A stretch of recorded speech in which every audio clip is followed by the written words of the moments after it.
अरे तुम सब चुप रहो, मैं हुक्म देता हूँ। अकबर के महल में बीरबल का शासन, एक न्याय युद्ध, महल की बदलती तस्वीर। दिल्ली का शाही महल, जहां कभी हंसी ठिठोली और इंसाफ की मिसालें पेश होती थीं, अब वहां एक अजीब सी सन्नाटे और खौफ की फिजा थी। सिंहासन पर तो बादशाह अकबर विराजमान थे, लेकिन असली तख्ता पलटा कहीं और ही हो चुका था। महल के हर गलियारे, हर दीवार पर बस एक ही नाम की गूंज थी, राजा बीरबल। हाल के दिनों में बीरबल में जबरदस्त बदलाव आया था। उनकी बुद्धि, जो कभी सच्चाई और हंसी के लिए जानी जाती थी, अब सिर्फ अपनी शक्ति बढ़ाने और उन लोगों को सबक सिखाने में लगी थी जो कभी उनके प्रतिस्पर्धी थे। वे चाहते थे कि सारा दरबार उनके इशारों पर नाचे। उधर दक्षिण के विजयनगर साम्राज्य से आए विद्वान और हास्य रस के धनी तेनाली रामा बादशाह अकबर के मनचाहे मेहमान बने हुए थे। अकबर उनकी सूझबूझ और सच्चाई के प्रति समर्पण से बेहद प्रभावित थे। तेनाली रामा की आंखें महल के इस बदलते माहौल को बाखूबी पढ़ रही थीं। दरबार के बाहर बाग में मस्ती का माहौल था। ढोलक की थाप पर मोटू और पतलू कुश्ती लड़ रहे थे। हिम्मत करके पटक तो दे मोटू, पतलू ने चुनौती दी, जबकि मोटू हांफते हुए उसे उठाने की कोशिश कर रहा था। पास ही आम के पेड़ पर 10 साल का चंचल राजकुमार छोटा भीम झूल रहा था और उसका वफादार दोस्त बंदर बजरंगी उसे तरह तरह की मुखौटे बनाकर हंसा रहा था। बजरंगी ने अचानक झाड़ियों की ओर इशारा करते हुए आवाज लगाई, खिट्टी खिट्टी। छोटा भीम तुरंत चौकन्ना हो गया। झाड़ियों से एक बूढ़ा किसान रामू सकपकाता हुआ निकला, जिसकी आंखें नम थीं। मोटू और पतलू ने कुश्ती रोक दी। क्या हुआ काका, महल के पास क्यों छुपे हो? छोटा भीम ने पेड़ से कूदते हुए पूछा। रामू काका फभक पड़े। बेटा, बीरबल यानी राजा बीरबल ने मेरी गाय छीन ली है, मेरी लाडली गाय जो रोज घर भर का दूध देती थी। पतलू ने हैरान होकर कहा, लेकिन बीरबल तो बुद्धिमान और इंसाफ पसंद है। वही तो है बेटा, वही तो है, रामू काका ने सिसकते हुए आगे बताया। बीरबल के सेवकों ने मेरी गाय खेत से उठा ली। जब मैंने महल में जाकर फरियाद की तो राजा बीरबल खुद बैठे थे।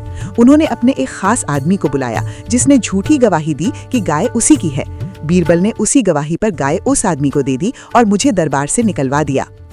योजना और तैयारी। बच्चे सन्न रह गए। मोटू बोला, ये कैसा इंसाफ है? गवाह तो पेश किया, लेकिन वो गवाह ही झूठा था। पतलू ने कहा, इसका मतलब बीरबल सजा भी दे रहे हैं और गवाह भी खुद ही बना रहे हैं। ये तो बड़ा अन्याय है। तभी पीछे से एक शांत आवाज आई, सच्चाई को दबाया जा सकता है, मिटाया नहीं जा सकता। सब घूमे तो सामने तेनाली रामा खड़े थे। उन्होंने पूरी बात सुन ली थी। उन्होंने कहा, रामू काका, आप निडर होकर कल फिर दरबार में जाइए। इस बार मैं भी आपके साथ हूँ। छोटा भीम तुरंत बोला, तेनाली चाचा, हम भी आपके साथ हैं। मोटू पतलू बजरंगी, हम सब मिलकर सच्चाई को सामने लाएंगे। बजरंगी ने हवा में कलाबाजी खाते हुए खिट्टी खिट्टी करके अपनी सहमति दी। बीरबल का शासन। अगले दिन शाही दरबार सजा था। बादशाह अकबर अपने सिंहासन पर विराजमान थे, लेकिन उनके चेहरे पर उदासी थी। पास ही ऊंची चौकी पर बीरबल बैठे थे, जिनकी भौहें तनी हुई थीं। दरबारी कांपते हुए उनके आदेशों का पालन कर रहे थे। तभी दरबार के दरवाजे पर हलचल हुई। तेनाली रामा रामू काका को लेकर अंदर आए। उनके पीछे पीछे छोटा भीम, मोटू पतलू और बजरंगी भी थे। बीरबल ने भौहें चढ़ाते हुए कहा, तेनाली रामा, ये क्या है? दरबार में बच्चों और बंदरों को लाने का क्या अर्थ है? तेनाली ने विनम्रता से प्रणाम किया और बोले, बीरबल जी, ये बच्चे नहीं, सच्चाई के सिपाही हैं और ये रामू काका आप ही के दरबार से न्याय मांगने आए हैं। रामू काका ने बादशाह के सामने हाथ जोड़ते हुए अपनी पूरी व्यथा फिर से सुनाई और बताया कि कैसे बीरबल ने एक झूठे गवाह के दम पर उनकी गाय छीन ली। बीरबल तपाक से बोले, बादशाह सलामत, ये किसान झूठ बोल रहा है। दरबार में गवाही देने वाला व्यक्ति बिल्कुल सच्चा था और उसके पास गाय होने के सबूत भी थे। न्याय का अनोखा तरीका। अकबर चुप थे। वे देखना चाहते थे कि तेनाली क्या करते हैं। तेनाली ने बीरबल से पूछा, तो आप कहते हैं कि गाय उस गवाह की थी जिसने दावा किया था? बिल्कुल, बीरबल ने कहा। तो फिर उस गवाह को यहाँ बुलाया जाए, हम उससे कुछ सवाल पूछना चाहते हैं। तेनाली ने चुनौती दी। बीरबल ने इशारा किया तो वो आदमी जो पहले गवाह बना था दरबार में आ खड़ा हुआ। तेनाली ने उससे पूछा, तुमने कहा था कि ये गाय तुम्हारी है, तो बताओ गाय के बछड़े का रंग क्या है? वो आदमी हड़बड़ा गया। बछड़ा? वो सफेद है। हाँ, सफेद। तेनाली ने तुरंत छोटा भीम की ओर देखा। भीम समझ गया। वो चुपके से बाहर गया जहां रामू काचा की गाय खूंटे से बंधी थी, जिसे महल के अस्तबल में रखा गया था। उसके पास एक छोटा सा बछड़ा भी था। भीम उस बछड़े को वहीं दरबार के पीछे एक पर्दे के पास ले गया। इधर तेनाली ने उस झूठे गवाह से कहा, अगर गाय तुम्हारी है तो उसने कभी ना कभी दूध जरूर दिया होगा, तो बताओ उस समय गाय दूध देते समय किस तरह खड़ी होती है, वह अपना पिछड़ा पैर किस तरह उठाती है? इस सवाल का जवाब देना और भी मुश्किल था। वो आदमी और बीरबल दोनों घबराने लगे। तभी तेनाली ने ऊंची आवाज में कहा, बस पर्याप्त, अब मैं इस केस का फैसला सुनाता हूँ, पर इस फैसले के लिए मुझे एक पेड़ को गवाह बनाना होगा। पेड़ को गवाह? पूरे दरबार में कानाफूसी शुरू हो गई। बीरबल जोर से हंसे। हद हो गई तेनाली रामा, पेड़ बोलता है कभी? तेनाली ने शांति से कहा, बीरबल जी, आपने एक झूठे इंसान को गवाह बनाकर सच्चाई को झुठला दिया।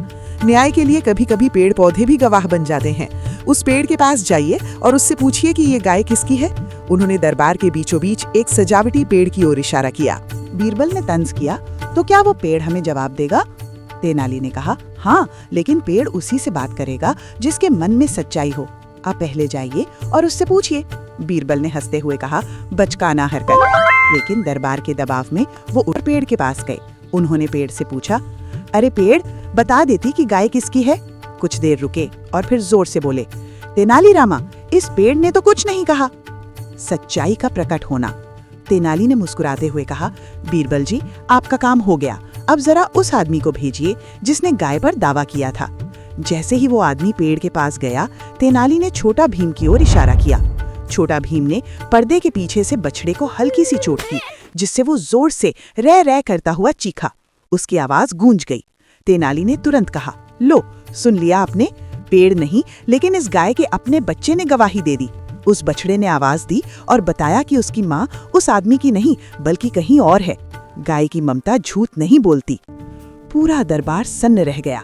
सच्चाई मानो खुद ब खुद सामने आ गई थी।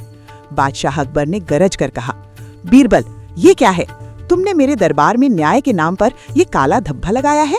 तुम झूठे गवाह खड़े करके निर्दोष को सजा दे रहे थे। बीरबल के पैरों तले जमीन खिसक गई। उनका सारा रंग ढंग फीका पड़ गया। उस झूठे गवाह ने तुरंत सच उगल दिया कि बीरबल ने उसे ये सब करने को कहा था ताकि किसान की अच्छी गाय हथियाई जा सके। न्याय की जीत। अकबर ने गंभीर स्वर में फैसला सुनाया, बीरबल, तुम्हारी बुद्धि ने आज सबसे बड़ा धोखा दिया है। महल में तुम्हारा ये काला शासन खत्म हुआ। आज से तुम्हें अपने पद से मुक्त किया जाता है और तुम्हारी संपत्ति का कुछ हिस्सा इस किसान को मुआवजे के रूप में दिया जाएगा। उन्होंने रामू काका को बुलाकर कहा, जाओ, अपनी गाय और ये बछड़ा ले जाओ, ये तुम्हारा हक है। रामू काका की आंखों में खुशी के आंसू थे। उन्होंने तेनाली रामा और बच्चों को आशीर्वाद दिया। छोटा भीम, मोटू और पतलू खुशी से झूम उठे। बजरंगी ने तो खुशी में दरबार में ही कई उछल कूद कर दी। अकबर ने तेनाली रामा से कहा, तेनाली, तुमने सच्चाई और न्याय की जो मिसाल पेश की है वो अमर रहेगी। मुझे आज भरोसा हो गया कि बुराई और स्वार्थ चाहे कितनी भी ऊंचाइयों पर बैठ जाएं, सच्चाई और बच्चों की मासूमियत के आगे उनकी एक नहीं चल सकती। उस दिन के बाद से महल में फिर से हंसी खुशी और सच्चे इंसाफ का राज लौट आया। छोटा भीम, मोटू पतलू और बजरंगी इस कहानी को पीढ़ियों तक बच्चों बच्चों को सुनाते रहे कि कैसे उन्होंने तेनाली रामा के साथ मिलकर एक पेड़ और एक छोटे बछड़े को गवाह बनाकर महल में सच्चे न्याय की स्थापना की थी। ताकत या चालाकी से नहीं, बल्कि ईमानदारी और सही नीयत से होता है। झूठ चाहे कितना भी समझदारी से बोला जाए, वह ज्यादा देर नहीं टिकता। सच किसी न किसी तरह सामने आ ही जाता है। बच्चों की मासूम सोच और निडर सच बोलने की हिम्मत बड़े से बड़े अन्याय को भी हरा सकती है। जो दूसरों के साथ गलत करता है, अंत में वही अपने कर्मों का परिणाम भुगतता है। SRB 95 को लाइक, कमेंट, शेयर